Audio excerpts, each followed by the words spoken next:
Bismillahirrahmanirrahim. Today we are supposed to discuss the lymph nodes, which we already did also.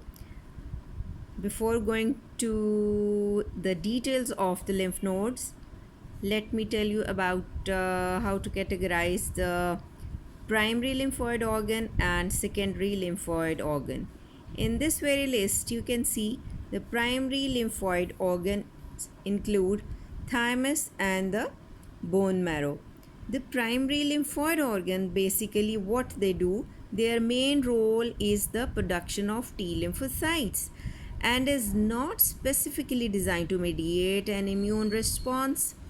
But these secondary lymphoid organ, they definitely take part in the immune response. Whenever there is an antigenic stimulation, their lymphocytes, they increase in number and take part in the process of this immune reaction.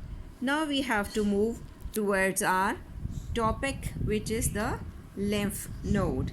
You can see the histological view. This lymph node, which is a bean shaped structure, you can see is encapsulated, means it's being covered by the capsule made up of dense irregular connective tissue. Its size is just 10 millimeter by 2.5 centimeter, and you can find it all around in your body. Their number could be 400 to 450, and most abundantly this is present in your axilla, groin, and we can also find them in the or along large vessels of your neck. We can find in the abdomen, thorax. What they do, they have to filter the lymph that has to defend against the spread of microorganisms and the tumor cells. This picture, you can see this lymph node is being embedded, you would say, in the this all loose connective tissue made up of adipose tissue, and on its convexity you can see so many afferent lymphatic vessels that are running towards its convex surface, and they are showing valves inside to confirm the unidirectional lymph flow. And on its concavity you can find the hilar region, that is a place for the entry and exit of the blood vessel, and the efferent lymph node. Now this capsular covering is sending septas inside, or you call it as trabecula, to give you would say supportive framework inside, and definitely made up of reticular fibers. And you can find in the inner portion, these are made up of the outer rim, which is the cortex and which is darker stained, and the inner lighter stained area, which is the medulla. Now in the cortex you can find the outer region or outer cortical part.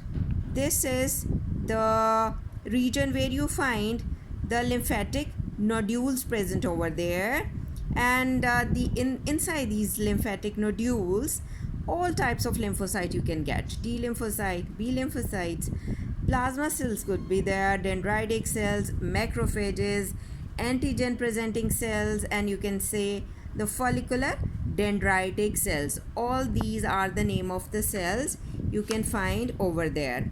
Now we can see another schematic view of a diagram of the lymph node to see the detailed picture, so that you can get a clear concept of the lymph nodes.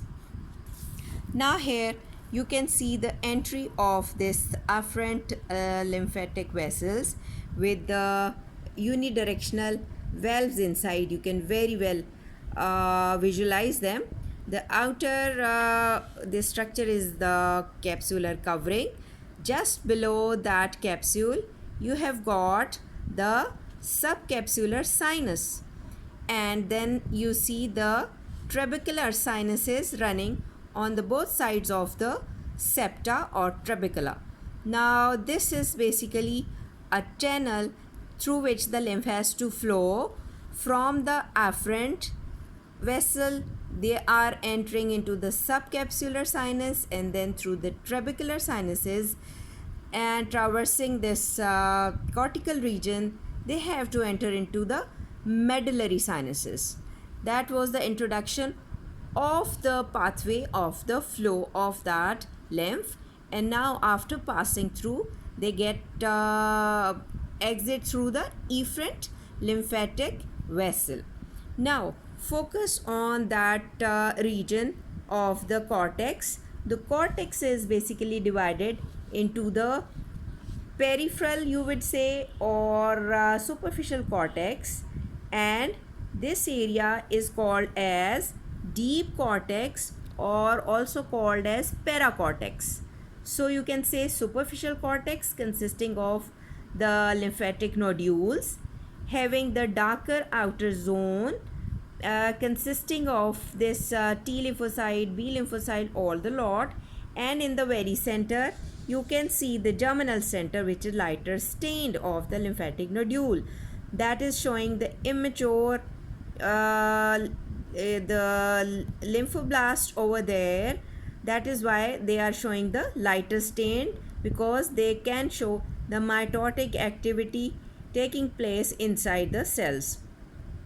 Now you can see this is the paracortical region, and then we get entry into the medullary region. There is no clear-cut boundary line, but still we can distinguish among these structures. Now when we enter into this area, the medulla is showing two features. One is the medullary sinuses through which lymph has to flow, and then there is another area which is made up of these cells.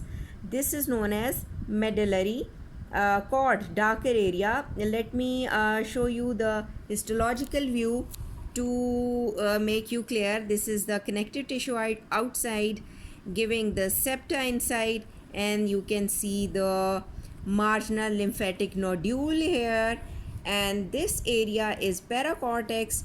And now you are seeing a view of the medulla.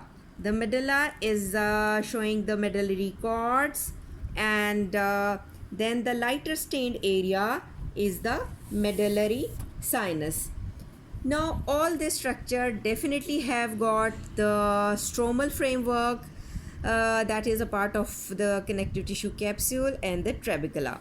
What they carry? They carry the reticular cell in it, which almost similar to that of a typical fibroblast. What they do, they basically produce the type 3 collagen, and they have to form the architectural framework of the lymph node and the associated ground substance. Now they also have in this lymphatic nodules, what structure we can find out. Various cells we mentioned. Let me revise them. After that, these reticular cells, we can have the dendritic cells, which are bone marrow derived antigen presenting cells. Then there could be the macrophages, which have the capacity or a property of phagocytosis, and as well as they are also performing the function of antigen presenting cells. Then we have got the follicular dendritic cell. They have got this name because they are having the branching cytoplasmic processes on their sides. Then we have got a very special class of a cell, that antigen presenting cells. What they do, they present the exogenous antigen to the T cells. So these exogenous antigen include any bacteria, the bacterial toxin, could be viral infection or parasitic worms, or even the inhaled pollens, dusty particles. They are all which are carried by the antigen presenting cells. And the antigen presenting cells include the dendritic cell list, macrophages, and the B lymphocytes. Now, after that, I will focus on the lymphatic sinuses